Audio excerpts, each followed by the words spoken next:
మీనరాశి అంటే మీనము అంటే ఏంది అర్థం మనకి చాప అని అర్థం. సో చాప ఏం చేస్తుంది అని అంటే తన ఫ్రెండ్స్ అందరితోటి కలిసి ఆడుకుంటూనే ఉంటుంది. వేటగాడు ఏం చేస్తాడు అంటే ఎరేస్తాడు. తన పక్కనే తన ఫ్రెండ్ అప్పటిదాకా ఉన్న ఫ్రెండ్ మాయమైపోయింది. ఎందుకు మాయమైపోయింది అబ్బా అంటే ఏదో వచ్చింది అది తినడానికి పోయింది మాయమైపోయింది దానికి తెలుసు. కానీ ద నెక్స్ట్ మూమెంట్ మర్చిపోతుంది, తన ఫ్రెండ్ ఎట్లా చనిపోయిందో దానికి మర్చిపోతుంది. మళ్ళీ ఆ ఎరేస్తాడు. నెక్స్ట్ ఆ ఫ్రెండ్ పోయింది, ఇప్పుడు ఇది కూడా ఎరకు పడుతుంది. అంటే మీనరాశి వారికి కూడా ఇదే సందర్భం రాబోతుంది. ఎరవేయడానికి వేటగాళ్ళు మీ జీవితంలోకి వస్తారు. మే తర్వాత మీ జీవితంలో ఎరలు ప్రారంభమవుతాయి. ఇప్పటి వరకు 2వ స్థానంలో ఉన్న గురువు అక్కున పట్టుకొని ఒక రక్షకుల్లాగా ఉన్నాడు. ఆర్థిక రక్షణ లభించింది మీనరాశి వారికి. ఇక శనిగ్రహ ప్రభావము, శని కొరడా జులిపిస్తాడు. ఇంకా ఎందుకోసం అంటే మీరు కుంభరాశి వారికి అడగండి ఎట్లుందో అని.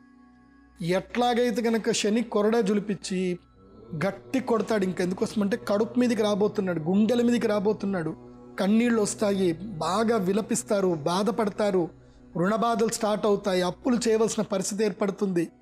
సో అన్ని కోర్టు కేసులు ఇరుక్కోవడము, అనవసరమైన వ్యధల్లోకి వెళ్ళిపోవడం జరుగుతుంది.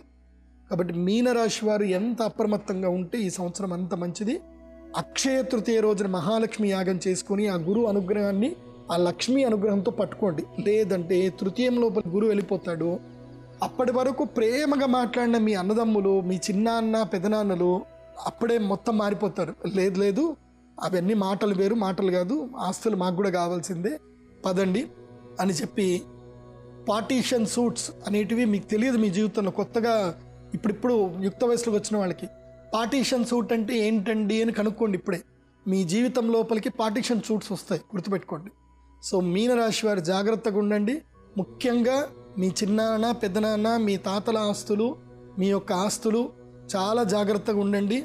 ఎవరైనా ఏదైనా ఉంటే వీలునామాలు ఏమైనా ఉంటే జాగ్రత్తగా ఇప్పుడే రిజిస్టర్ చేసి పెట్టుకోండి.